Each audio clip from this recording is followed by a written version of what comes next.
Chapter 1 कहानी style. सोच के देखो दोस्तों, हम सबके लाइफ में कुछ ना कुछ ऐसा होता है जो हमें अंदर से तोड़ देता है। यही है ट्रॉमा। अब लोग ट्रॉमा सुनते ही सोचते हैं एक्सीडेंट, अब्यूज या वॉर जैसे बड़े इवेंट्स। लेकिन सच यह है कि ट्रॉमा सिर्फ बड़े इंसिडेंट्स नहीं होते। ट्रॉमा मतलब एक अंदर का वूंड जो कभी प्रॉपरली हील ही नहीं हुआ। डॉक्टर गबोर माटे अपनी कहानी से शुरू करते हैं। एक बार वो एक कॉन्फ्रेंस से वापस वैंकूवर आ रहे थे। सब कुछ मस्त था। फ्लाइट में अपग्रेड, लेक्चर सक्सेसफुल, लोगों ने अप्रिशिएट किया, मतलब मूड फुल हैप्पी। जैसे ही प्लेन लैंड होता है, उनकी वाइफ का मैसेज आता है, सॉरी, अभी घर से निकली नहीं हूं, तुम चाहो तो मैं एयरपोर्ट आ जाऊं। बस उनका सारा गुस्सा फूट पड़ा। गुस्सा, साइलेंट ट्रीटमेंट, रिजेंटमेंट, जैसे उनकी वाइफ ने कोई बड़ा क्राइम कर दिया हो। अब आप सोच रहे होंगे, इतना छोटी सी बात पे इतना रिएक्शन। यही है ट्रॉमा का गेम। माटे बोलते हैं उस वक्त उनकी रिस्पॉन्स एक 71 ईयर ओल्ड मैच्योर इंसान की नहीं थी, बल्कि एक छोटे से बच्चे की थी जो कभी अपनी मां से अलग हो गया था, जो हर्ट हुआ था और जो फिर से वही पेन फील कर रहा था। उनकी स्टोरी वापस ले जाती है उनके चाइल्डहुड में, हंगरी के वॉर टाइम डेज में, जब उनकी मां को उन्हें दूसरे लोगों के पास भेजना पड़ा ताकि वो बच्चे जिंदा रहें। बचपन का वो दर्द उनके नर्वस सिस्टम में चिपक गया। रिजल्ट, जब भी उन्हें थोड़ा सा अबैंडनमेंट फील होता है, वो छोटे वाले गबौर बन जाते हैं। तो ट्रॉमा होता क्या है? माटे सिंपल लैंग्वेज में बोलते हैं, trauma is not what happens to you, but what happens inside you. यानी एक्सीडेंट या अब्यूज खुद ट्रॉमा नहीं है, बल्कि जो वूंड अंदर बनता है वो ट्रॉमा है। दो टाइप के ट्रॉमा। बिग टी ट्रॉमा, जैसे अब्यूज, निग्लेक्ट, वायलेंस, ये सब ऑब्वियस है। स्मॉल टी ट्रॉमा, जैसे पेरेंट्स का इमोशनली डिस्टेंट होना या बच्चे की नीड्स इग्नोर हो जाना, ये सटल है पर ज्यादा कॉमन है। और शौक वाली बात यह है कि स्मॉल टी ट्रॉमा भी उतना ही डैमेजिंग हो सकता है जितना बिग टी। मतलब आज के मॉडर्न कल्चर में हर कोई कहीं ना कहीं ट्रॉमा स्पेक्ट्रम पे है। Chapter 2 living in an immaterial world, emotions, health and the body mind unity. सोच के देखो, हमारी सोसाइटी हमेशा ये बोलती है कि दिमाग और बॉडी अलग चीजें हैं। जैसे अगर तुम्हें हेडेक है तो बस मेडिसिन ले लो, और अगर तुम सैड फील कर रहे हो तो उसका बॉडी से कोई लेना देना नहीं है। लेकिन डॉक्टर माटे बोलते हैं ये सब एक मिथ है। माइंड और बॉडी एक ही सिस्टम है। एक सिंपल एग्जाम्पल लो। जब तुम स्ट्रेस में होते हो, तुम्हारा स्टमक टाइट हो जाता है, डाइजेशन स्लो हो जाता है, कभी कभी चेस्ट पेन या पैल्पिटेशन हो जाता है। मतलब इमोशंस डायरेक्टली बॉडी को इम्पैक्ट करते हैं। फिर भी मॉडर्न मेडिसिन अक्सर इमोशंस को इग्नोर करती है और सिर्फ सिम्टम्स ट्रीट करती है। डॉक्टर माटे के पेशेंट्स की एग्जाम्पल्स बहुत क्लियर करते हैं। कुछ लोग कैंसर, ऑटो इम्यून डिजीज या हार्ट प्रॉब्लम लेके आते थे, और उनका हिस्ट्री सुनने पर पता चलता था कि उन्होंने जिंदगी भर अपने इमोशंस दबा के रखे थे। मैं गुस्सा नहीं हो सकता, मैं अपनी नीड्स एक्सप्रेस नहीं कर सकती। ये सप्रेशन उनकी इम्यूनिटी और हेल्थ तोड़ रहा था। साइंस भी ये कंफर्म करती है। क्रॉनिक स्ट्रेस से इन्फ्लेमेशन बढ़ता है, रिप्रेस्ड इमोशन से इम्यून सिस्टम वीक हो जाता है, और बॉडी के ऑर्गन्स लिटरली उस प्रेशर को फील करते हैं। डॉक्टर माटे बोलते हैं हमारी कल्चर में एक बड़ी प्रॉब्लम है, हम इमोशंस को लग्जरी समझते हैं। स्ट्रांग बनना है तो अपने फीलिंग साइड पे रखो। लेकिन असल में इमोशंस को इग्नोर करना बॉडी के लिए पॉइजन जैसा है। और सबसे डेंजरस चीज यह है कि जब हम अपने रियल इमोशंस को नहीं सुनते, हम अपने ट्रू सेल्फ से कट ऑफ हो जाते हैं। फिर डिजीज सिर्फ एक सिम्टम नहीं, बल्कि एक सिग्नल बन जाती है। बॉडी चिल्लाती है, सुन लो मुझे। Chapter 3 you rattle my brain, are highly interpersonal biology. सोचो दोस्तों, हम अक्सर सोचते हैं कि हमारी बॉडी और ब्रेन सिर्फ हमारे कंट्रोल में होते हैं। जैसे मैं स्ट्रांग हूं तो मुझे स्ट्रेस का कुछ नहीं होगा। लेकिन डॉक्टर माटे बोलते हैं ह्यूमन बायोलॉजी एक्चुअली इंटरपर्सनल है। मतलब हमारी बॉडी और ब्रेन दूसरों के साथ कनेक्शन पे डिपेंड करते हैं। एक छोटा एग्जाम्पल, एक बच्चा जब रो रहा होता है और माँ उसे जेंटली हग करती है, उसके हार्ट रेट नॉर्मल हो जाता है, स्ट्रेस हार्मोन्स कम हो जाते हैं। मतलब एक और इंसान की प्रेजेंस से हमारी बायोलॉजी बैलेंस हो जाती है। और यही रूल अडल्ट्स के लिए भी अप्लाई होता है। जब हम एक सपोर्टिव दोस्त के साथ बात करते हैं तो स्ट्रेस कम हो जाता है। जब हम अकेला फील करते हैं तो cortisol, stress hormone, continuously high रहता है, और यही क्रॉनिक इलनेस की जड़ बन जाता है। माटे के हिसाब से हम वायर्ड फॉर कनेक्शन है। नेचर ने हमें डिजाइन ही ऐसा किया है कि हम बिना सोशल बॉन्डिंग के सर्वाइव नहीं कर सकते। लेकिन मॉडर्न कल्चर क्या सिखाता है? इंडिपेंडेंट बनो, किसी पे डिपेंडेंट मत रहो। रिजल्ट, लोग अलग हो जाते हैं और उनका nervous system permanent stress mode में अटक जाता है। एक और फैसिनेटिंग बात, रिसर्च दिखाती है कि लोनलीनेस का इफेक्ट हेल्थ पे उतना ही डेंजरस है जितना स्मोकिंग 15 सिगरेट्स डेली। मतलब इमोशनल डिस्कनेक्शन लिटरली बॉडी तोड़ देता है। Chapter 4 everything I am surrounded by, dispatches from the new science. सोचो दोस्तों, हमारी जिंदगी में जो एनवायरनमेंट है, चाहे वो स्ट्रेस हो, रिलेशनशिप्स हो या सोसाइटी का प्रेशर, ये सब हमारे जीन्स और बायोलॉजी को डायरेक्टली शेप करते हैं। पहले साइंस ये मानता था कि जीन्स ही सब कुछ डिसाइड करते हैं, मतलब अगर तुम्हारी फैमिली में डायबिटीज या कैंसर है तो तुम्हें भी पक्का होगा। लेकिन अब नई साइंस, स्पेशली एपिजेनेटिक्स, कुछ और ही कह रही है। एपिजेनेटिक्स का मतलब है जीन्स एक स्क्रिप्ट है, लेकिन कौन सा डायलॉग बोली जाएंगी वो डिपेंड करता है एनवायरनमेंट पे। तुम्हारी लाइफस्टाइल, तुम्हारा स्ट्रेस लेवल, तुम्हारे रिलेशनशिप्स सब डिसाइड करते हैं कि जीन्स ऑन होंगे या ऑफ। मार्टे एक सिंपल एनालॉजी देते हैं। जीन्स को सोचो जैसे एक पियानो है, लेकिन कौन सा की बजेगा वो एनवायरनमेंट डिसाइड करेगा। मतलब ट्यून तुम्हारे हाथ में नहीं है, बल्कि तुम्हारे आसपास के हालात में है। अब इसका मतलब क्या हुआ? अगर एक बच्चे का अर्ली चाइल्डहुड सपोर्टिव और लविंग एनवायरनमेंट में गुजरता है, तो उसके जीन्स हेल्दी डेवलपमेंट के लिए एक्टिवेट होते हैं। लेकिन अगर वो बच्चा स्ट्रेस, निग्लेक्ट या ट्रॉमा में ग्रो करता है, तो वही जीन्स इलनेस और मेंटल हेल्थ इश्यूज के लिए एक्टिवेट हो जाते हैं। और ये सिर्फ थियरी नहीं है, साइंस ने प्रूव दिया है। मदर्स जो प्रेगनेंसी में क्रॉनिक स्ट्रेस फील करती हैं, उनके बेबीज का इम्यून सिस्टम और ब्रेन वायरिंग अलग डेवलप होता है। चाइल्डहुड ट्रॉमा लिटरली डीएनए के एक्सप्रेशन को चेंज कर देता है। क्रॉनिक लोनलीनेस या टॉक्सिक रिलेशनशिप से बॉडी के इन्फ्लेमेटरी जीन्स ज़्यादा एक्टिव हो जाते हैं। मतलब सिंपल शब्दों में, हमारा कल्चर, हमारे रिलेशनशिप्स और हमारा स्ट्रेस हमारे बायोलॉजी को रीप्रोग्राम करते हैं। लेकिन इसमें एक होपफुल मैसेज भी है। अगर एनवायरनमेंट जीन्स को नेगेटिव एक्टिवेट कर सकता है, तो वो पॉजिटिव वे में भी एक्टिवेट कर सकता है। मतलब हीलिंग भी पॉसिबल है जब हम अपने एनवायरनमेंट और इनर वर्ल्ड को चेंज करते हैं। Chapter 14 the template a culture of disconnection. सोचो, एक बच्चा पैदा होता है, एक ब्लैंक पेज जैसा। उस पर जिंदगी के सबसे पहले पैटर्न्स लिखने का काम करता है कल्चर। अगर कल्चर हेल्दी हो तो पेज पर प्यार, बिलोंगिंग और सेफ्टी लिखा जाता है। लेकिन अगर कल्चर टॉक्सिक हो तो पेज पर स्ट्रेस, शेम और डिस्कनेक्शन लिखा जाता है। मॉडर्न कल्चर एक टॉक्सिक टेम्पलेट देता है। Competition over connection. सबको सिखाया जाता है कि तुम्हारा वैल्यू मार्क्स, पैसा या पोजीशन से होता है। शेम और गिल्ट को पेरेंटिंग और एजुकेशन का टूल बनाया जाता है। आइसोलेशन बढ़ता है, कम्युनिटी स्पिरिट कम होती जाती है। रिजल्ट, लोग अपनी असली नीड्स, लव, एक्सेप्टेंस और ऑथेंटिसिटी को इग्नोर कर देते हैं और एक मास्क पहनकर जीते हैं। ये डिस्कनेक्ट ही लेटर लाइफ में फिजिकल और मेंटल इलनेस का रूट बनता है। मेन आइडिया, हमारी प्रॉब्लम सिर्फ इंडिविजुअल नहीं, बल्कि कल्चरल डिजाइन फ्लॉस का रिजल्ट है।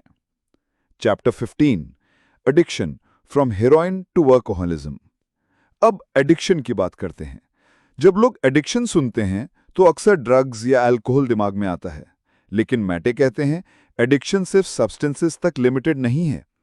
एडिक्शन का असली मतलब है ऐसी चीज जो टेम्पररी रिलीफ या प्लेजर दे, पर लॉन्ग टर्म में हार्म करे और फिर भी तुम उसे छोड़ ना पाओ। इस डेफिनेशन से देखो तो वर्कोहलिज्म भी एडिक्शन है। Shopping, gambling, internet, even relationship patterns भी एडिक्शन बन सकते हैं। मैटे अपना एग्जाम्पल देते हैं। उनकी खुद की एक एडिक्शन थी क्लासिकल म्यूजिक सीडीज खरीदने की। एक टाइम ऐसा आता था कि वो पेशेंट्स को इग्नोर करके भी म्यूजिक स्टोर भाग जाते थे। मतलब एडिक्शन सिर्फ बैड लोग की प्रॉब्लम नहीं है। एडिक्शन एक कोपिंग मैकेनिज्म है जो पेन को नम करता है। Core idea, don't ask why the addiction, ask why the pain. Chapter 16 the psychology of addiction, a disconnected self. Mate बोलते हैं कि एडिक्शन एक डिजीज नहीं, बल्कि एक एडेप्टेशन। मतलब इंसान अपने ट्रॉमा और इमोशनल वुंड्स को सर्वाइव करने के लिए एडिक्टिव पैटर्न्स डेवलप करता है। बचपन का ट्रॉमा क्या करता है? बच्चा अपना ऑथेंटिक सेल्फ छोड़ देता है। वो अपने अंदर एक होल फील करता है, जैसे कुछ मिसिंग है। एडिक्शन उस होल को टेम्परेली फिल करता है, चाहे वो ड्रग्स हो, वर्क हो या शॉपिंग। लेकिन प्रॉब्लम यह है कि एडिक्शन परमानेंट सोल्यूशन नहीं देता। वो होल फिर से एम्प्टी फील होता है और इंसान और ज्यादा एडिक्टेड हो जाता है। मैटे के पेशेंट्स जो ड्रग यूजर्स थे, उनके साथ उन्होंने एक कॉमन चीज देखी। ऑलमोस्ट सबके बचपन में नेग्लेक्ट, अब्यूज या अबैंडनमेंट था। मतलब एडिक्शन एक चॉइस नहीं, बल्कि एक रिस्पॉन्स टू पेन है। मेन आइडिया, अगर हम एडिक्शन को समझना चाहते हैं तो हमें इंसान के ट्रॉमा और डिस्कनेक्शन को समझना होगा। सिर्फ सब्सटेंस या बिहेवियर पर फोकस करना काफी नहीं है। Chapter 17 show off hands the anatomy of a political disease. सोचो, एक क्लासरूम में टीचर बोलती है, जिनके पेरेंट्स डिवोर्स हुए हैं हाथ उठाओ। फिर जिसने अब्यूज फेस किया हाथ उठाओ। धीरे धीरे आधे से ज्यादा बच्चे हाथ खड़े कर देते हैं। ये सीन दिखाता है कि ट्रॉमा और मेंटल हेल्थ स्ट्रगल्स कितने वाइड स्प्रेड हैं।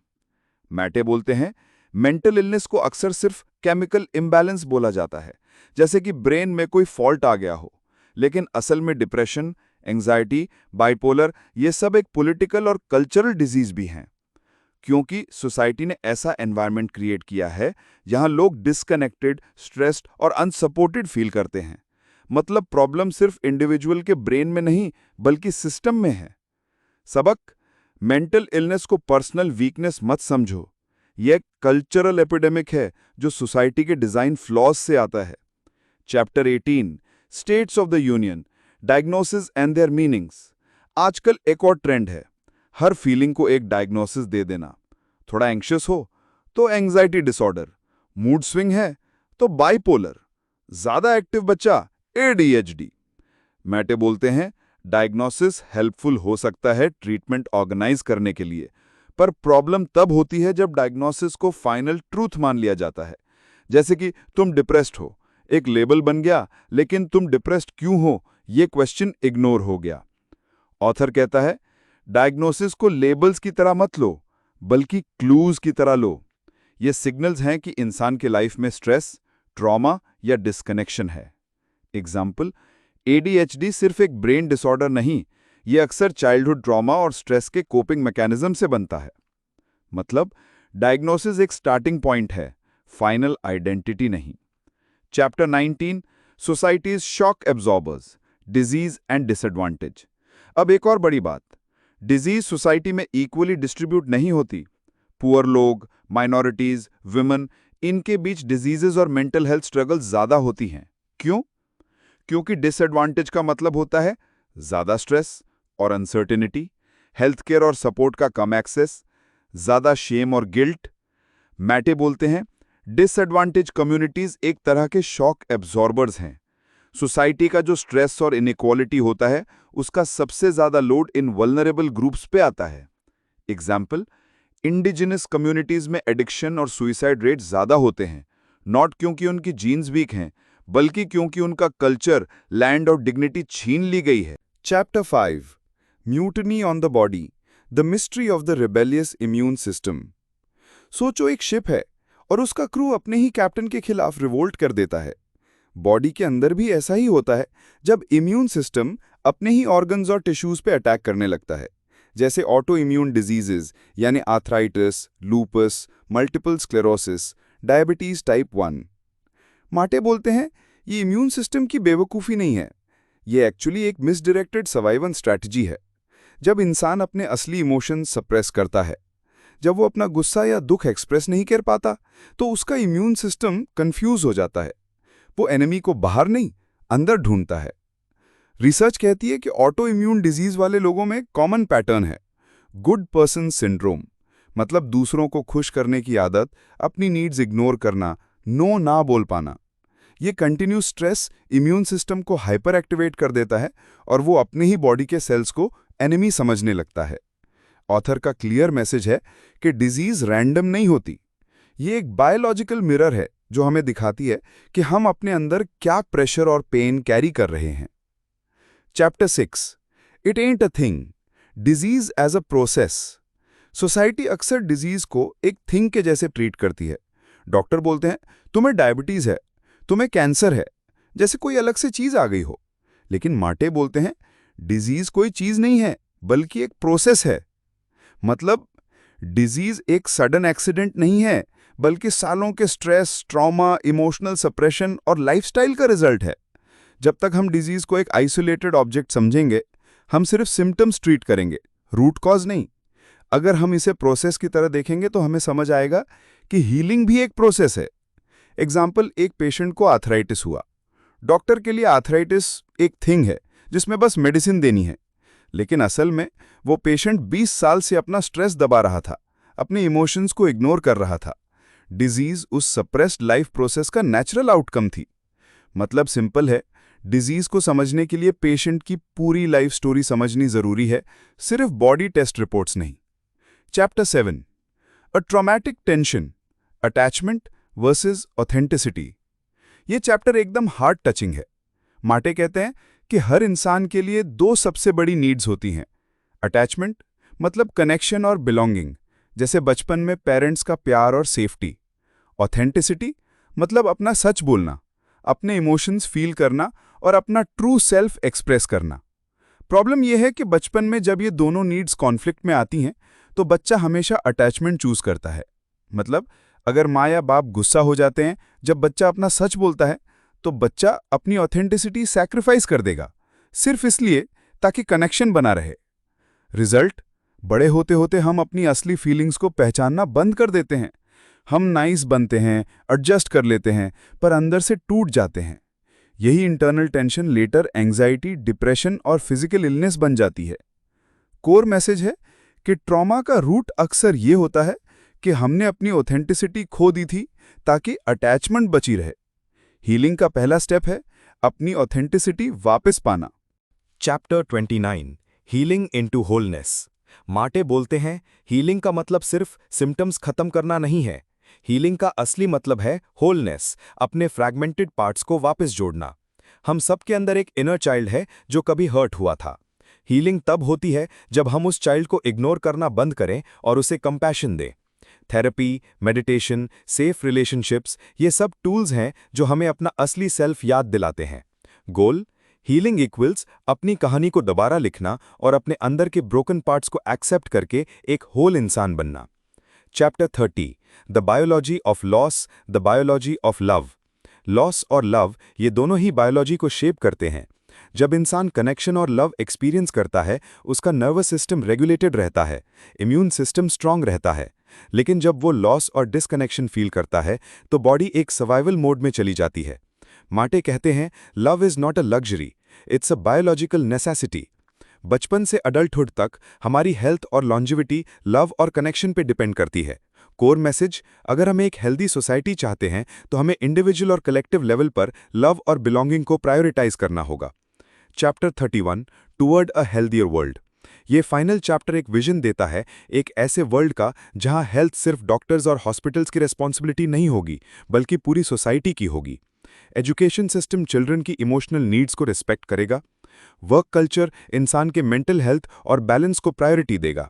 मदर्स और फैमिलीज को प्रेगनेंसी और पेरेंटिंग में फुल सपोर्ट मिलेगा। और हम सब एक दूसरे को कंपटीशन के एनिमी नहीं, बल्कि कम्युनिटी के पार्टनर समझेंगे। माटे का ड्रीम है एक ऐसी सोसाइटी जहां हेल्थ नेचुरल आउटकम हो और डिजीज एक्सेप्शन बन जाए। फाइनल मैसेज, हीलिंग सिर्फ पर्सनल जर्नी नहीं, ये एक कलेक्टिव रिस्पॉन्सिबिलिटी है। जब तक सोसाइटी कंपैशन और कनेक्शन पे बिल्ड नहीं होती, तब तक नॉर्मल हमेशा टॉक्सिक रहेगा। फॉलो करते रहिए शैन और सुनते रहिए इसी तरह की बुक और ऐप के फाउंडर्स। और ऑडियो क्रिस्प्स के लिए चूज कीजिए अलग अलग टॉपिक्स, ऐप्स हिंदी और इंग्लिश में, ऑडियो क्रिस्प्स, और ऐसे ही सुनते रहिए। Chapter 8, who are we really, human nature, human needs. सोचो, अगर किसी से पूछो ह्यूमन नेचर कैसा है, तो लोग अलग अलग जवाब देंगे। कोई बोलेगा ग्रीडी, कोई बोलेगा सेल्फिश, कोई बोलेगा केयरिंग। माटे कहते हैं इंसान की असली नेचर है कनेक्शन और कंपैशन, लेकिन सोसाइटी और ट्रॉमा उस नेचर को डिस्टॉर्ट कर देते हैं। इंसान को कुछ बेसिक नीड्स चाहिए होती हैं, सेफ्टी और बिलोंगिंग, इमोशनल अट्यूनमेंट यानी कोई हो जो तुम्हारी फीलिंग समझे, फ्रीडम टू एक्सप्रेस अपना सच, प्ले और क्यूरियोसिटी। लेकिन मॉडर्न कल्चर क्या करता है? कंपटीशन सिखाता है, कंपैरिजन सिखाता है और स्ट्रांग बनने के लिए अपने इमोशंस दबा दो सिखाता है। रिजल्ट, हम अपनी असली नेचर से कट ऑफ हो जाते हैं और एक मास्क पहनकर जीने लगते हैं। मतलब हम सेल्फिश पैदा नहीं होते, हम सेल्फिश बनाए जाते हैं जब हमारी नीड्स पूरी नहीं होती।